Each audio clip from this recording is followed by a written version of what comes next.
Welcome back everyone. Now we are on the second part of our video of lesson number 3A, Rip and Winkle. So we had completed the story till the point where Rip woke up. And how long has he slept? Let's find out. So that drink last night, thought Rip, when he saw that entire things around him had changed, even his village and everything. He couldn't recognize anything, and he is thinking that the drink has confused, adult means confused, his poor head sadly. Okay, so he is thinking that he is hallucinating or something. Rip entered his house. It was empty and apparently abandoned, means left by the owner. He called loudly for his wife. He is still not understanding the time lapse, means that when he has woken up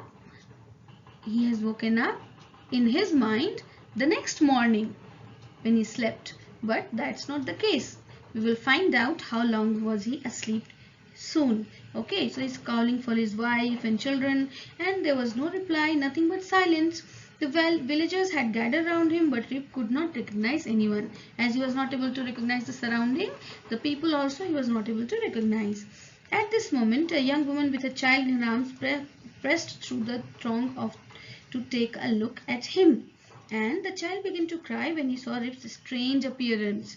As I told, his, you can see in the picture how strange he is looking. His beard has grown so long. So he was looking very odd, and the child got scared looking at him. "Hush, Rip," she cried.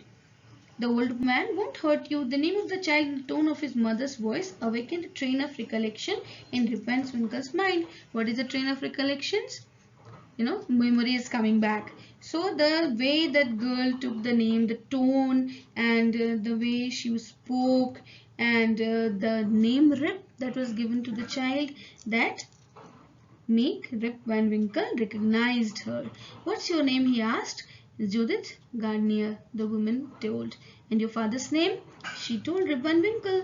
"And he disappeared 20 years ago.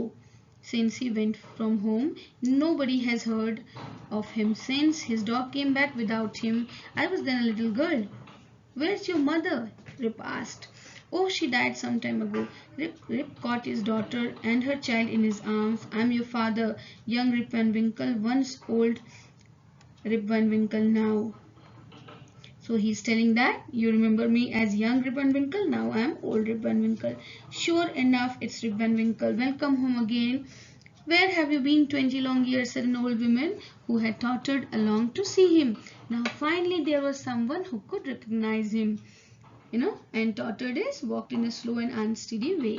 So there was an old woman who came ahead and recognized him, and Rip related his strange experience to all of them. It was Peter Vanderong, the most ancient inhabitant of the village, who affirmed that Catskill Mountains had always been haunted by strange beings.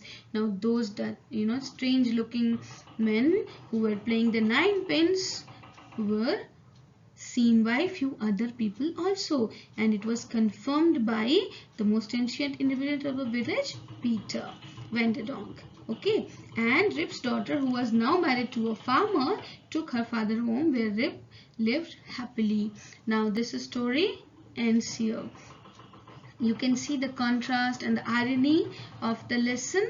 Irony in the time lapse, how he loses his life, how he was a good person, still not a good person for his not a good husband and not a good father, and how he wanted to escape labor and ended up losing 20 years of his life.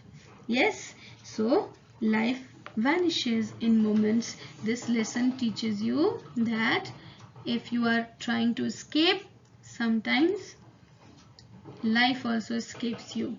Yes, he lost 20 years of his life while trying to escape the clamor of his wife and the daily toils of his farm.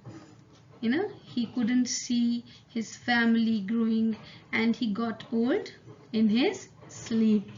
Yes, so here this lesson ends, and next I will see you in the video of The Laughing Song, the poem of lesson number 3. Till then, take care. Bye-bye.